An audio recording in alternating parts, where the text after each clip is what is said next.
એક એવું અનોખું શિવ મંદિર જ્યાં ભગવાન શિવના પગના અંગૂઠાની પૂજા થાય છે. આ માહિતી થોડીક નવી છે અને તેનાથી પણ વધારે ઇન્ટરેસ્ટિંગ વાત એ છે કે આ મંદિર જે જગ્યા પર આવેલું છે એ જગ્યા પર આપણે ગુજરાતીઓ દર શનિ રવિ ફરવા પહોંચી જતા હોઈએ છીએ. એમ છતાં આ શિવ મંદિર વિશે ઘણા ઓછા લોકો જાણે છે. કયું છે આ અનોખું શિવ મંદિર? ચાલો જાણીએ.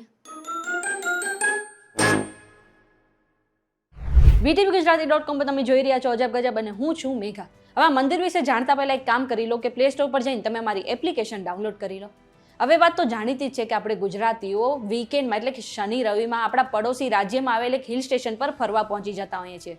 આ હિલ સ્ટેશન કયું છે એના વિશે મારે તમને વધારે કહેવાની જરૂર નથી. એમ છતાં કહી દઉં કે આ હિલ સ્ટેશન છે આપણા રાજસ્થાનમાં આવેલું માઉન્ટ આબુ. આ જ માઉન્ટ આબુમાં ભગવાન શિવનું આનોખું મંદિર આવેલું છે જેનું નામ છે અચલેશ્વર મહાદેવ મંદિર.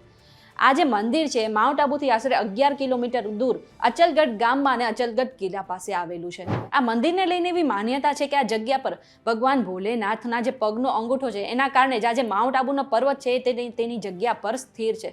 જો આ અંગૂઠો ના હોત તો આ જે પર્વતો છે તે આજ સુધી સ્થિર ના રહી શક્યા હોત. આશરે 15મી સદીમાં આ મંદિરનું નિર્માણ કરવામાં આવ્યું હતું અને આ મંદિરમાં આજે પણ મહાદેવના પગના નિશાન જોવા મળે છે. આ મંદિરમાં બાબા ભોલેનાથનો જે પગનો અંગૂઠો છે તેની પૂજા કરવામાં આવે છે અને લોકો દૂર દૂરથી આ મંદિરના દર્શન કરવા આવે છે અને ખાસ કરીને શ્રાવણ મહિનામાં આ મંદિરનું મહત્વ ઘણું વધી જતું હોય છે.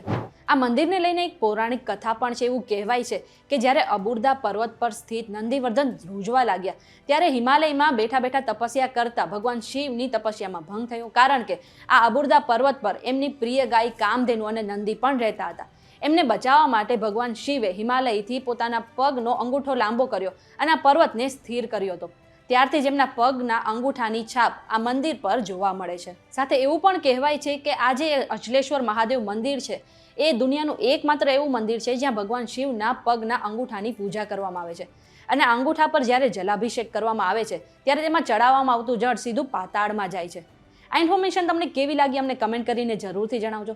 જો આજના વિડીયોમાં તમને કંઈ નવું જાણવા મળ્યું તો વિડીયોને લાઇક અને શેર કરી દો. સાથે જ આવી અવનવી માહિતી માટે તમે અમારી ચેનલ VTVGujarati.com ને સબસ્ક્રાઇબ કરી શકો છો. ઉપરાંત દેશ દુનિયાના બીજા સમાચાર મેળવવા માટે તમે અમારી WhatsApp ચેનલ સાથે જોડાઈ શકો છો જેની લિંક તમને ડિસ્ક્રિપ્શનમાં મળી જશે.